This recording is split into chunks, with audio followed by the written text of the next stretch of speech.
जय श्री सद्गुरु देवाय नमः। जय श्री गणपति देवाय नमः। ओम सर्वमंगल मांगल्ये शिवे सर्वार्थ साधिके शरण्ये त्र्यंबके गौरी नारायणी नमस्तुते। श्रीमद् देवी भागवत महापुराण दूसरा खंड 11वां स्कंद 11वां अध्याय। भस्म के प्रकार। नारद जी बोले, हे देव, यह भस्म 3 प्रकार का कैसे कहा गया है, यह मुझे आप बतलाइए, क्योंकि इस विषय में मुझे बहुत कौतूहल हो रहा है। नारायण बोले, हे देव ऋषि, मैं भस्म के 3 प्रकारों का वर्णन करूँगा। आप सुनिए। यह महान पापों को नष्ट करने वाला तथा विपुल कीर्ति प्रदान करने वाला है। जो गो में योनि से समृद्ध अर्थात योनि से अलग होने के पूर्व हाथ पर ग्रहण कर लिया गया हो, उस गोमय को ब्रह्म मंत्रों से दिग्ध करने पर जो भस्म बनती है उसे शांतिक भस्म कहा जाता है। जिस गोमय को जमीन पर गिरने से पूर्व अंतरिक्ष में ही सावधानी पूर्वक हाथ पर ले लिया गया हो, उस गोमय को षडांग मंत्र से दिग्ध करने पर जो भस्म बनती है उसे पौष्टिक भस्म कहा गया है। हे देव ऋषि, अब इसके बाद कामद भस्म के विषय में सुनिए। प्रसाद मंत्र होम से दिग्ध करने पर जो भस्म बनती है उसे कामद भस्म कहा गया है। हे देव ऋषि, भस्म व्रत परायण मनुष्य को प्रातःकाल उठकर नित्य कर्म से पवित्र होने के पश्चात गौशाला में जाकर गोवृंद को नमस्कार करके वर्ण अनुरूप गायों का शुद्ध गोमय लेना चाहिए। ब्राह्मण के लिए श्वेत, क्षत्रिय के लिए लाल और वैश्य के लिए पीले तथा शूद्र के लिए काले रंग की गायें श्रेष्ठ कही गई है। विशुद्ध बुद्धि वाले व्यक्ति को पूर्णिमा, अमावस अथवा अष्टमी को प्रसाद होम मंत्र से शुद्ध गोमय उठाकर हृदय मंत्र नमः से उस गोमय को पिंड के आकार का बना लेने के अनंतर पुनः उस पिंड को सूर्य की किरणों में भली भांति सुखाकर उसे धान की भूसी या गेहूं आदि के भूसे से विष्टित करके प्रसाद मंत्र का उच्चारण करते हुए किसी सुंदर तथा पवित्र स्थान पर रख देना चाहिए। तत्पश्चात अरणि से उत्पन्न अग्नि अथवा वैदिक ब्राह्मण के घर से अग्नि लाकर शिव बीज मंत्र से उस पिंड को अग्नि में डाल देना चाहिए। पुनः बुद्धिमान मनुष्य को चाहिए कि उस अग्नि कुंड से भस्म निकाले और एक नया पात्र लेकर उसमें भस्म को प्रसाद मंत्र से रख दें। तत्पश्चात विशुद्ध बुद्धि वाले व्यक्ति को केवड़ा, गुलाब, खस, चंदन और केसर आदि विविध प्रकार के सुगंधित द्रव्यों को सदोजात मंत्र से उस पात्र में स्थित भस्म में मिला लेना चाहिए। पहले जल स्नान करके उसके बाद ही भस्म स्नान करना चाहिए।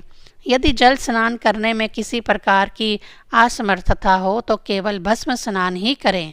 हाथ पैर धोकर ईशान मंत्र से सिर पर भस्म लगा करके तत्व पुरुष मंत्र से मुख पर, अघोर मंत्र से हृदय पर, वामदेव मंत्र से नाभि पर भस्म लगाएं।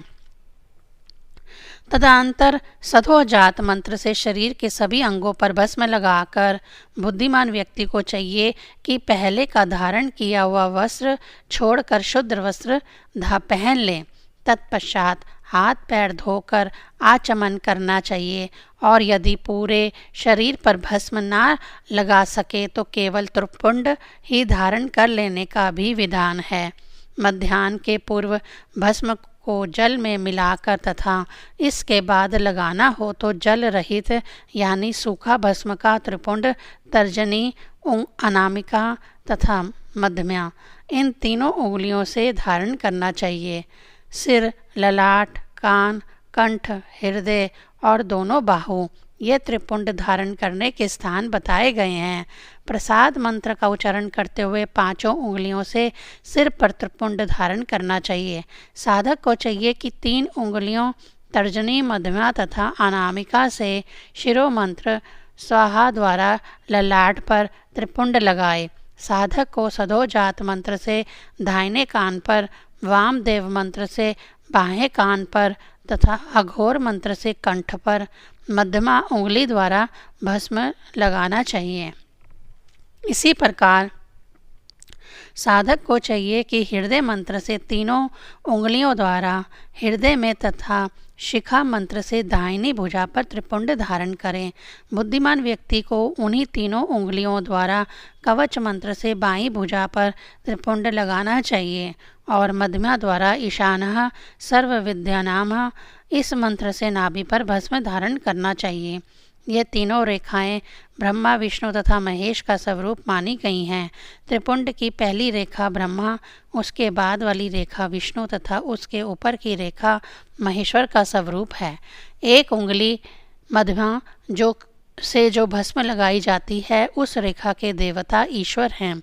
सिर में साक्षात ब्रह्मा, ललाट पर ईश्वर, कानों में दोनों अश्विनी कुमार और गले में गणेश विद्यमान हैं।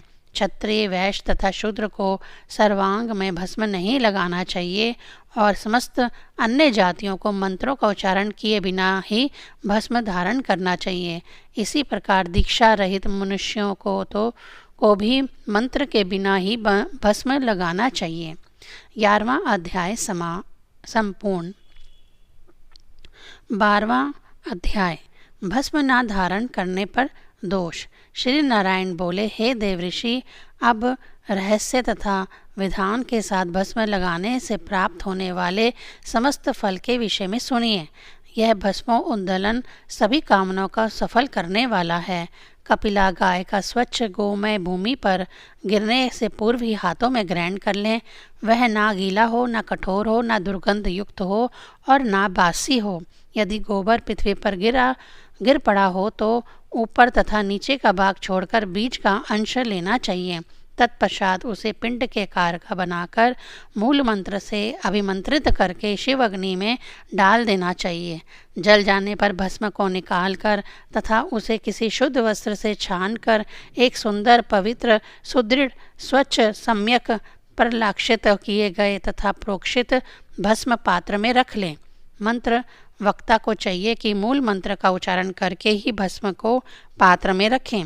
भस्म रखने के लिए किसी धातु यानी सोना, तांबा आदि, काष्ठ, मिट्टी, वस्त्र अथवा किसी अन्य सुंदर तथा शुद्ध पदार्थ का भस्म पात्र बनाना चाहिए अथवा किसी अति शुद्ध रेशमी वस्त्र से बने पात्र में धन की तरह भस्म को सुरक्षित रखना चाहिए।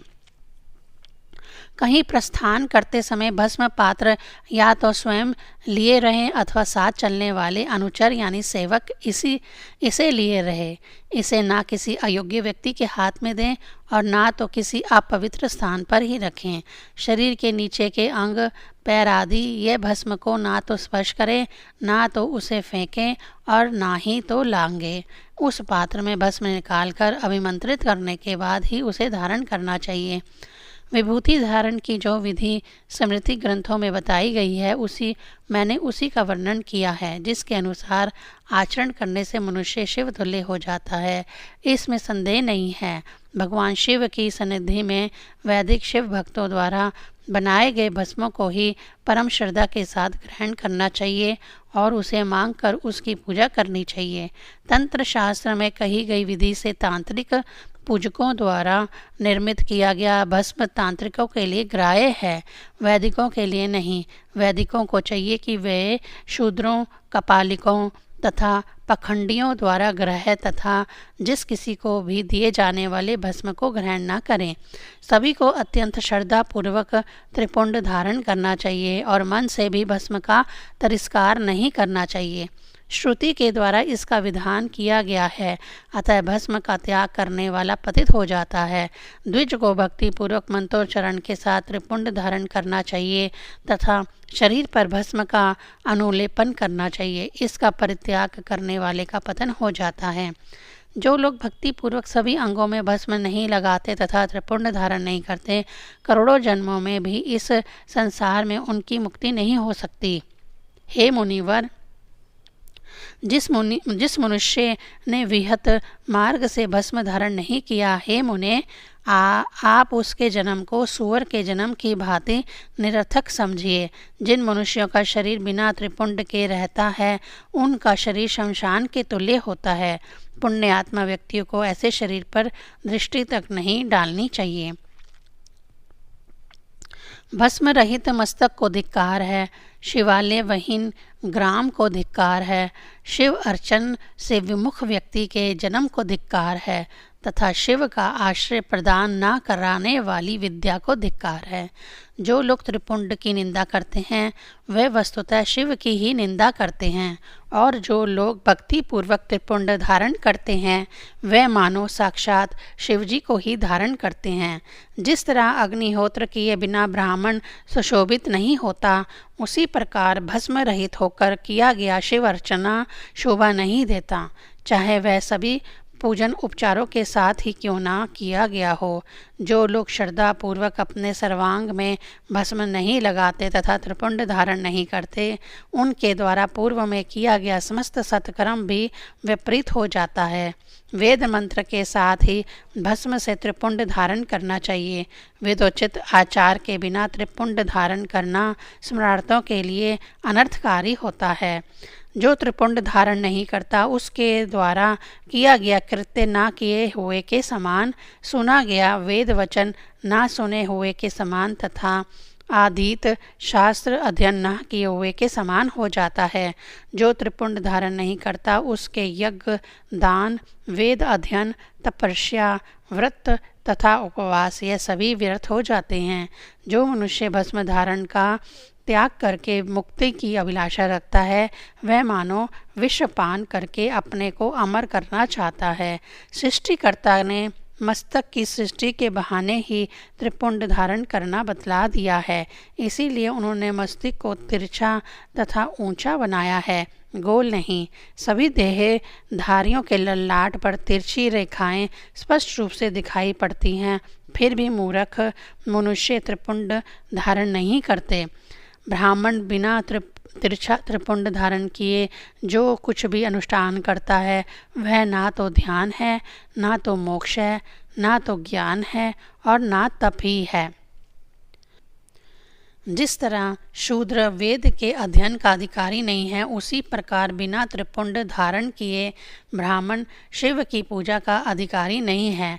पूर्व दिशा की ओर मुख करके पूर्ववत हाथ पैर धोकर आचमन करके प्राणायाम करने के अनंतर संकल्प करके भस्म स्नान करना चाहिए। अग्निहोत्र जन्य शुद्ध भस्म लेकर ईशान मंत्र से अपने मस्तक पर भस्म धारण करना चाहिए। इसके बाद उस भस्म को लेकर तत्व पुरुष मंत्र से मुख पर, अघोर मंत्र से हृदय पर, वामदेव मंत्र से गुहस्थल पर तथा सदोजात मंत्र से दोनों पैरों पर भस्म लगाना चाहिए। तत्पश्चात प्रण मंत्र से शरीर के सभी अंगों में भस्म लगाना चाहिए। महर्षियों के द्वारा इसे अग्नेयी स्नान कहा गया है। बुद्धिमान व्यक्ति को अपने सभी कर्मों की समृद्धि के लिए यह अग्नेयी स्नान सबसे पहले करना चाहिए। तदनंतर हाथ पैर धोकर यथाविधि आचमन करके विधि पूर्वक सदोजात आदि ब्रह्म मंत्रों का उच्चारण करके निर्मित भस्म से ललाट, हृदय देश तथा गले में तिरछा त्रिपुंड धारण करें। इस प्रकार धारण किया गया यह त्रिपुंड सभी कर्मों में पवित्रता प्रदान करने वाला होता है। शूद्रों को अन्यतज के हाथों का भस्म कभी नहीं लगाना चाहिए। अग्निहोत्र जन्य भस्म लगाकर ही कोई शुभ कर्म करना चाहिए, अन्यथा किए गए सभी कर्म कभी भी फलीभूत नहीं होते। जो व्यक्ति त्रिपुंड धारण नहीं करता उसका सत्य, शौच, जप, होम, तीर्थ तथा देव पूजन आदि सब कुछ व्यर्थ हो जाता है। जो विप्र श्रेष्ठ शुद्ध मन से त्रिपुंड धारण करता है तथा रुद्राक्ष पहनता है वह रोग, पाप, व्याधि, दुर्भिक्ष तथा चोर आदि को विनष्ट कर देता है। वह पर ब्रह्म का सानिध्य प्राप्त कर लेता है, जहाँ से पुनः लौट कर नहीं आता। वह श्राद्ध में पंक्ति पावन ब्राह्मण माना जाता है और ब्राह्मणों और देवताओं द्वारा भी पूजित होता है। श्राद्ध, यज्ञ, जप, होम, वैश्वदेव तथा देवताओं के पूजन आदि में जो त्रिपुंड धारण किए रहता है वह पवित्र आत्मा वाला मनुष्य मृत्यु को भी जीत लेता है। अब मैं भस्म धारण करने का और भी महत्व आपसे कह रहा हूँ। 12वां अध्याय संपूर्ण। 13वां अध्याय। भस्म तथा त्रिपुंड धारण का महात्म्य। श्री नारायण बोले, हे मुनि श्रेष्ठ, भस्म धारण करने से महापातकों के समूह तथा अन्य पातक भी नष्ट हो जाते हैं। यह मैं सच सच कह रहा हूँ, इसमें संदेह नहीं। जिसने एकमात्र भस्म ही धारण किया हो, उसके पुण्य फल के विषय में सुनिए। हे मुने, यह भस्म धारण सन्यासियों को ब्रह्म ज्ञान देने वाला, वानप्रस्थ लोगों को विरक्ति प्रदान करने वाला कहा गया है। उसी प्रकार यह गृहस्थों के धर्म की वृद्धि करने वाला, ब्रह्मचार्य आश्रम में स्थित लोगों के लिए स्वाध्याय के प्रति प्रेरणा देने वाला, शूद्रों को नित्य पुण्य प्रदान करने वाला तथा अन्य लोगों के पापों का नाश करने वाला है। भस्म लगाना तथा तिरछा त्रिपुंड धारण करना सभी जीवों की रक्षा के लिए है। वैदिकी श्रुति ऐसा विधान करती है। भस्म लगाना तथा तिरछा त्रिपुंड धारण करना सभी लोगों के लिए यज्ञ तुल्य है। वैदिकी श्रुति ऐसा विधान करती है। भस्म लगाना तथा तिरछा त्रिपुंड धारण करना सभी पशुपत, शैव आदि धर्मों में सामान्य नियम है। वैदिकी श्रुति ऐसा विधान करती है। भस्म लगाना तथा तिरछा त्रिपुंड धारण करना महेश्वर लोगों का चिन्ह है। वैदिकी श्रुति ऐसा विधान करती है। भस्म लगाना तथा तिरछा त्रिपुंड धारण करना सभी लोगों के लिए ज्ञान प्राप्ति का साधन है।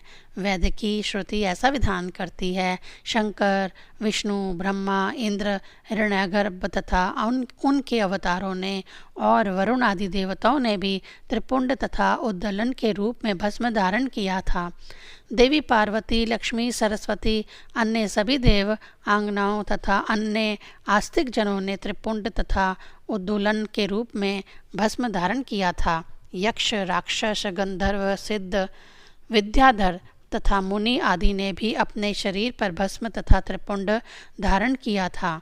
ब्राह्मण, क्षत्रिय, वैश्य, शूद्र, वर्ण संकरा तथा वर्ण धर्म से च्युत लोगों ने भी अपने शरीर पर भस्म तथा त्रिपुंड धारण किया था। हे मुनि श्रेष्ठ, जो लोग प्रसन्नता पूर्वक भस्म का अनुलेपन करते हैं तथा त्रिपुंड धारण करते हैं, वह ही शिष्ट तथा विद्वान हैं, अन्य लोग नहीं। मोक्ष रूपाणी नारी को वशीभूत करने के निमित्त मनुष्यों के लिए शिवलिंग एक मणि रूप आभूषण है। पंचाक्षर मंत्र नमः शिवाय मित्र है और भस्म औषधि है।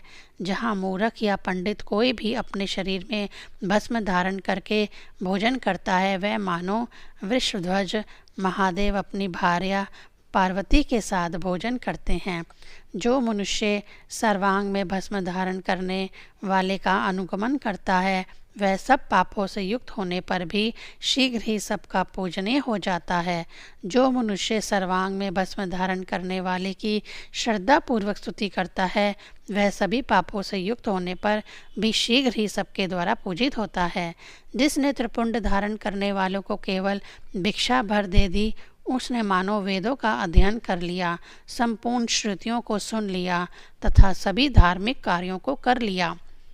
यदि कोई ब्राह्मण अपने मस्तक पर भस्म से त्रिपुंड धारण करके कीकट आदि देशों में भी नित्य निवास करता हो, तो विभूति से विभूषित उस मनुष्य के लिए वह स्थान काशी क्षेत्र के समान हो जाता है।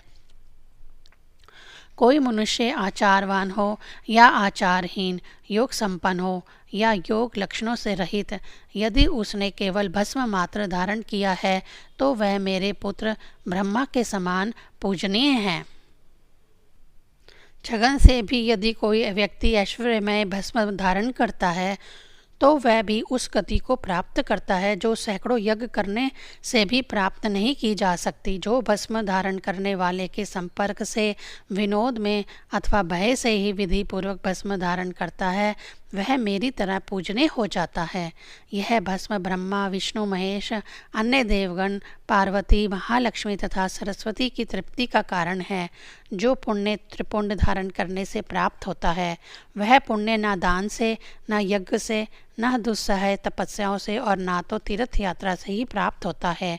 हे नारद, दान, सभी यज्ञ, सभी धर्म, तीर्थ यात्रा, ध्यान तथा तपस्या आदि त्रिपुंड की 16वीं कला की भी समता नहीं कर सकते।